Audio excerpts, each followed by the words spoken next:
Estamos de volta com o programa Ponto Final e hoje nós estamos falando sobre a campanha de segurança no trânsito Maio Amarelo. E, Leandro, uma das coisas que eu acho que é fundamental para as pessoas acordarem para essa questão da violência no trânsito é a gente falar um pouquinho sobre os números da violência no trânsito. Estatística é uma coisa complicada, né? Eu já faço, né, reportagem aqui desde 1993 e sei que sempre procurando números para minhas reportagens, era muito difícil encontrar números de Teresópolis, estatísticas de Teresópolis. O máximo que você tinha aqui, e ainda tem, são estimativas. Essa questão da violência no trânsito, você tem algum número mais atualizado aí para passar para a gente? Eu sei que é complicado, né? Porque às vezes você tem que somar ali vários órgãos de segurança que fazem suas próprias contagens, mas não tem ali uma integração para ter um somatório geral. Como é que estão essas estatísticas? Exatamente. A nível Brasil, é mais fácil a gente ter, né? Porque a gente tem os órgãos federais e que se unem, mas que são variáveis também, não batem as informações. Então eu me baseio mais pelo DPVAT, porque é o que ele paga. Se bem que você tem até 2 anos para dar entrada no DPVAT. Mas, para você ter uma ideia, no ano passado, o DPVAT registrou 61 mil mortes no trânsito, indenizou 61 mil pessoas que morreram literalmente no trânsito e 340 mil pessoas ficaram inválidas para o resto da vida. Isso, Brasil. Brasil, isso no ano de 2014. Então, a gente teve um aumento, para você ter uma ideia, mesmo estando na década de ações de segurança no trânsito, a gente teve um aumento de 160% de 2011 até 2014, principalmente quando a gente fala de motociclistas, né? Há 3 anos atrás, a gente tinha com um índice maior com pedestre, mas com essa facilidade de você comprar moto e tudo mais e ser um transporte barato, a gente tem um aumento em 10 anos de 800%. Então, você tem aí uma epidemia gigantesca. Comparado com algumas doenças, o Observatório Nacional de Segurança Viária disponibilizou também uma estatística mostrando que a gripe H1N1 levaria 527 anos para matar o que o trânsito mata em 1 ano. Só tem uma diferença, né? Ainda não inventaram nenhuma vacina, né, para prevenir acidente de trânsito. Exatamente. Eu acho que esse é o grande problema. Isso é estarrecedor, né? Isso é uma coisa que choca você ouvir números assim, porque às vezes você tem acidente, um acidente de avião. Né? Tem gente que tem medo de andar de avião. Mas o avião, estatisticamente, ele mata muito menos do que acidente de carro. Se você vê estatisticamente, em números absolutos e provavelmente até em números proporcionais, se você for fazer qualquer tipo de comparação percentual, o acidente de trânsito é muito mais fatal. Você tem um número de morte muito maior. Mas mesmo assim as pessoas têm mais medo de andar de avião. É verdade. Né? Eu acho que o que precisa, na verdade, em qualquer campanha, esses números estarem sempre sendo, né, passados para as pessoas entenderem. Meu Deus do céu. Agora, por exemplo, a gente acabou de sair de uma epidemia da dengue, né? Graças a Deus, nós estamos numa cidade abençoada, porque é mais fria. Exatamente. E o mosquito aqui ele não se cria com facilidade. Mas em outros lugares mais quentes é muito fácil e a gente viveu agora realmente uma epidemia da dengue. São Paulo está vivendo uma epidemia agora muito forte. Exatamente. Né? E comparando a dengue, por exemplo, ao acidente de trânsito, a dengue levaria 45 anos para matar o que o trânsito mata em 1 ano. E aí você assusta mais ainda, né? Porque se a dengue já é uma epidemia, já é uma doença conhecida e que às vezes não tira a vida com tanta facilidade como o trânsito, porque a segunda vez é que ela é mais grave, na primeira vez é mais fácil de você tratar. Mas mesmo assim é uma epidemia que tem que se tratar e tem que se fazer campanhas maciças para conscientizar o povo. Infelizmente, você não vê a mesma intensificação de campanhas quando a gente fala do problema do trânsito. É uma coisa que realmente é difícil até encontrar explicação. Como você falou, houve aí uma mudança em relação à questão de número de acidentes. O número de motos aumentou muito de pedestres, provavelmente deve ter se mantido, o número de motos é que subiu. Né? Exatamente. Quer dizer, a frota aumentou, tem mais gente de moto e tem muito mais carro também andando nas ruas. Né? Hoje em dia, a impressão que eu tenho é que tem pouca rua para muito carro. Né? Você não tem mais espaço. Às vezes você vai... essa questão de encontrar vaga, às vezes, que é um desafio no centro da cidade aqui, no centro de Teresópolis, tem lugares à noite, às vezes, bairros, né, bairros pobres, que você vê uma quantidade imensa de carros que você não... que são casas mais humildes, a pessoa não tem garagem, então a pessoa para na rua, você vê que às vezes provavelmente ali à noite deve ter problema de falta de vaga também. Com certeza. Né? Que aumentou. Com certeza. Na verdade, o automóvel, ele é um sonho, né? É um sonho do cidadão. Todo mundo quer ter um carro, todo mundo quer ter uma moto, mas esse sonho, a gente tem que ter plena consciência que é um sonho que não pode se tornar um pesadelo e que é o que tem acontecido com muitas famílias. O Paulinho acabou de dar um depoimento agora que realmente a gente fica mexido com o depoimento dele, porque não foi a primeira vez que aconteceu na família dele uma coisa assim, né? Da primeira vez ele perdeu o irmão. E hoje a gente tem uma mudança de valores enorme, Rolf, porque a gente nasceu e a gente foi criado sabendo que um dia a gente iria enterrar os nossos pais. Porém, o que a gente está vivendo hoje é o contrário. Os pais é que estão ficando órfãos dos seus filhos. Não, isso é uma coisa assim, que é impressionante que não se tome providências maiores, né? Que em vez de ser um maio amarelo, que não seja um ano amarelo, entendeu? Porque, na verdade, eu acho que a questão não é só... A cor eu acho que devia ser vermelha já, porque a coisa já não está mais em estado de atenção. Agora é vermelho mesmo, vermelho do sangue das pessoas, né? Do sangue que é derramado nas ruas e vermelho de pare mesmo em relação a essa situação. Eu né? vejo hoje um movimento já um pouco maior. A gente, como eu te falei no início, a gente começou a conversar com algumas empresas e a gente vê as empresas encampando isso mesmo como objetivo de diminuição. Mesmo porque quando acontece um acidente com o colaborador indo para casa ouvindo, é um acidente de trabalho e é um prejuízo para a empresa muito grande. Às vezes não só financeiro, mas às vezes de perder um colaborador que é excepcional, um cara muito bom. E, então as empresas precisam encampar essa briga, precisam realmente fazer a diferença com campanhas e o que você falou, você tem todo sentido. Isso tem que acabar, isso não pode só ficar como ações isoladas naquele mês de maio. Isso tem que virar uma rotina, todos os meses com campanhas. E o meu sonho, eu já falei isso uma vez no seu programa, é que o projeto Salva Vidas ele deixe de ser um projeto, ele se transforme realmente num programa educativo para todas as escolas, instituições e aí por diante. Não tem nenhuma dúvida.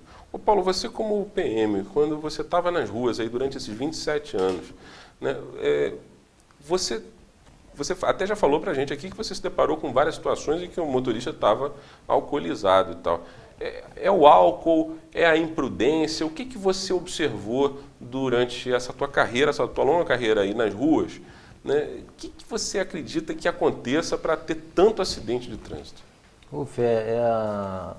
É isso aí, é o álcool, é o telefone celular, é uma falta de cinto, entendeu?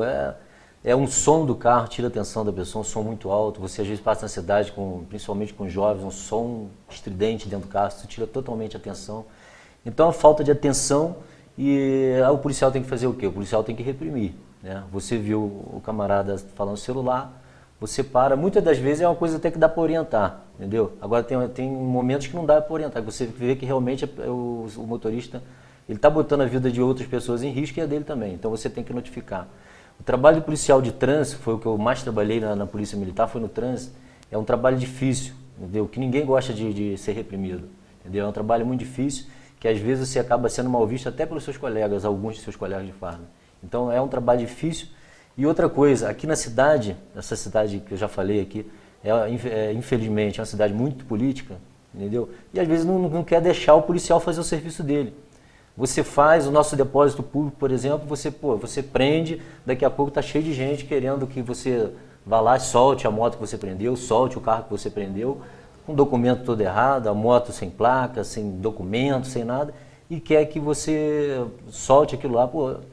Tem que ser, o teu trabalho tem que ser sério e as pessoas que estão acima de você, né, não só o meu comandante, mas como Secretaria de Segurança do município, né, essas pessoas que estão envolvidas na área de segurança, fazer um trabalho sério. E dar o exemplo, né? Dá o exemplo. O exemplo tem que vir de cima, né? Não ficar deixando aí que vereadores cheguem no policial, por exemplo, não solta com algum tipo de ameaça. A tradicional carteirada. Né? Dar aquela carteirada, intimidar o policial, que realmente às vezes um policial novato, por exemplo, ele fica com medo de sair da cidade dele, para um lugar longe, vai ser afastado da família, tem a segurança que às vezes já vai afastar ele da segurança. Então o cara se sente coagido, acaba Entendeu? Então isso tem que parar, essas coisas tem que parar, esse tráfico de influência que existe em Teresópolis, sempre existiu e continua existindo. O quê? Para que o trânsito também seja mais rigoroso. Sim, não tem a gente dúvida. possa realmente Seja mais civilizado, né?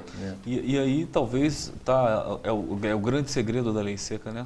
Porque você parou ali, amigo, não tem jeitinho, pode ser governador, pode ser quem for, juiz, desembargador. Como a gente já teve aquele caso do juiz lá, Por isso né, que eu tô que citando, deu voz de exatamente. prisão, né, o absurdo dos absurdos, da voz de prisão para agente da lei seca, porque foi parado, né, como se ele estivesse acima do bem e do mal. Exatamente. Né, como se a lei não fosse justamente para quem deveria estar dando ali o exemplo. Né, isso aqui é o absurdo. No teu caso, Paulinho, no teu acidente, você falou até que você conversou com, né, mais tarde o cara fugiu, você conseguiu descobrir quem foi, né, e você chegou a conversar com ele? Não, foram meus colegas que pegaram ele, conseguiram descobrir onde ele estava, que ele fugiu, né? Eles ficaram, depois do meu acidente ali, direto procurando ele e conseguiram achar ele através, se eu não me engano, através da esposa dele. Foram na casa da esposa dele. E até porque eu tenho muito, graças a Deus, eu tenho muito amigo na polícia e às vezes o cara agindo com a emoção, ele pode perder a razão. Então, meus colegas me viram ali sem perna na rua ali, entendeu? Naquele sofrimento todo que eu estava, então muitos ali estavam com os nervos à flor da pele. Então foi até com os colegas da P2 que ficaram também correndo atrás para achar ele, porque eu falo, olha, melhor a senhora falar para a gente onde ele está, que é melhor que a gente pegue ele, a gente está com a cabeça tranquila, que eram policiais mais experientes, né? Ó, a gente está com a cabeça tranquila do que um garoto desse aí que gosta do Andrade. Pegar ele aí e fazer uma besteira. Então entrega onde ele está, que de repente você pode até perder o teu marido. É uma coisa que realmente podia até acontecer. Entendeu? Que estava todo mundo ali com o nervo à flor da pele, os colegas me vendo naquela agonia toda ali. Tem garoto aí, novinho aí, que, pô, meu camarada gosta de mim demais. E o que ele alegou? Eu não cheguei a falar com ele. Mas entendeu? Os teus colegas, sim. Ele tem outros colegas policiais também que conhecem ele, que ele não é um vagabundo, ele é um cara trabalhador, entendeu? Só que saiu com aquele carro naquela noite de uma maneira imprudente, entendeu? Então Mas disse que tinha bebido alguma coisa? Confessou isso ou não? Olha, rapaz, na delegacia, porque esse lance de justiça, para te falar a verdade, eu ainda não tive nem muita condição de mexer com isso, não. Entendi. Isso está mexendo um pouco com o meu emocional ainda. Eu tive um momento que eu vi ele no fórum, a primeira vez que eu fui eu não consegui nem depor, entendeu? Eu fiquei numa situação assim que eu não imaginava que ia ficar, mas eu fiquei bem transtornado. Isso mexe com qualquer ser humano. Mexeu muito comigo e não houve condições de eu dar o depoimento, eu acho que nem ele, que até parece que ele saiu do fórum, tiraram ele do fórum. Mas eu tive colegas meus, até policiais, que disseram, também não sei se é verdade, né? Mas disseram que ele já teve querendo conversar comigo, que ele estava muito abalado e tal. Isso me falaram, né? Mas é aquele negócio também, eu não consigo sentir ódio dele, tá? Eu não sinto o ódio dele e não vivo pensando nele o tempo todo. Porque se eu ficasse assim, eu não estava me recuperando. Eu acho que um dos grandes segredos da minha recuperação, que as pessoas dizem que eu me recuperei muito rápido, é não ficar guardando ódio dele, aquele ódio, não, eu quero que essa pessoa pague, eu quero que faça, eu quero que aconteça. Seguir adiante. Claro que eu quero que a justiça faça o que tem que ser feito. Mas eu não fiquei com isso na minha cabeça. Não, eu tenho que fazer, tem que acontecer. Não, eu falei assim, não, eu quero me recuperar. A minha preocupação maior é com a minha recuperação, não com ele, entendeu? Por isso não guardei esse ódio dele, não guardei aquela... E então, quanto a essa situação de ter falado com ele, não falei ainda, e também não sei, vai fazer um ano, mas eu não sei ainda se estou preparado para, que nem a gente está aqui conversando, eu falar com ele. Mas você acredita que tenha sido imprudência dele, não que ele tivesse alcoolizado? Eu não falei, né? Mas um colega chegou a dizer que ele ficou tão transtornado depois, que ele caiu em si, e viu que era eu, que ele não sabia no primeiro momento, ele não sabia que era eu. Então ele pediu um colega para ir na minha casa, poxa, fala com o Paulinho que realmente eu tinha bebido alguma coisa. A esposa dele mesmo confessou para os colegas da P2 na época, falou, meu marido quando ele está de folga ele costuma beber sim e tal, não sei o quê. E aí ele pediu um colega para vir falar comigo, fala com o Paulinho que eu estou muito triste que isso aconteceu e que se tiver que falar a verdade eu falo, entendeu? Eu vou na delegacia, falo que eu bebi, eu vou no quartel, aí o recado que eu mandei o meu colega dar para ele, falou assim, olha só, ele está querendo um aval meu, entendeu? Então ele não precisa de um aval meu para falar a verdade, entendeu? A gente fala a verdade porque a gente tem que falar a verdade. Que é o certo. Então se ele disse na delegacia que não bebeu, entendeu? Ele já falou, a verdade dele é essa, então ele já falou que queria. Eu não quero que ele agora venha, manda alguém na minha casa e fale, não, se Paulinho quiser, não, se eu quiser, não.